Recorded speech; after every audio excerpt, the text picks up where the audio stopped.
Prenez la mer, mais pas les risques. Tous sont censés connaître ce slogan, mais voilà, certains navigateurs font toujours fi des règles de sécurité. Si les opérations de sauvetage sont gratuites pour les personnes, elles ont un coût pour la collectivité. L'an dernier, 360 interventions ont été réalisées et le sauvetage en mer effectué à Bora Bora était déjà le 81e de l'année. Rowan Potorou et Jérôme Lee.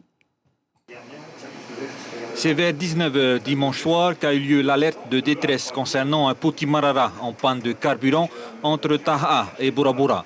Le navire de croisière Paul Gauguin est alors dérouté par le JRCC pour repérer le bateau de 7 mètres. À 21h30, la vedette communale de Bora Bora prend en charge les naufragés sains et saufs avec leur bateau pour les ramener à Vaitapé. Avec la rupture du carburant aussi, je ne pouvais pas déplacer, du coup... Le seul moyen, c'était appeler la JRCC, quoi. Je pense moins de 30 minutes. Et le Paul Gauguin, ils sont venus pour nous situer notre position. On a pu les remorquer jusqu'à Bora Bora. Et on est arrivé à Bora Bora vers 2h du matin. Le message que je voudrais faire passer à tous les usagers de la mer, que ce soit pêcheurs ou plaisanciers, c'est de bien vérifier le bateau. Les matériels de sécurité imposés par la loi, il faut les maintenir, quoi.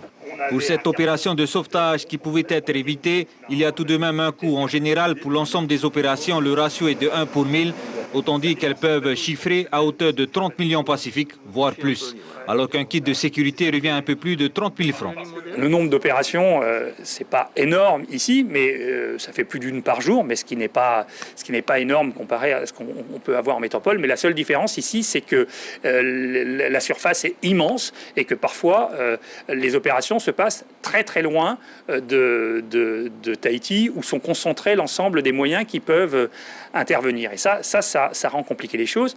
Et puis, ce qui rend compliqué, c'est si ça se passe loin d'un moyen de communication.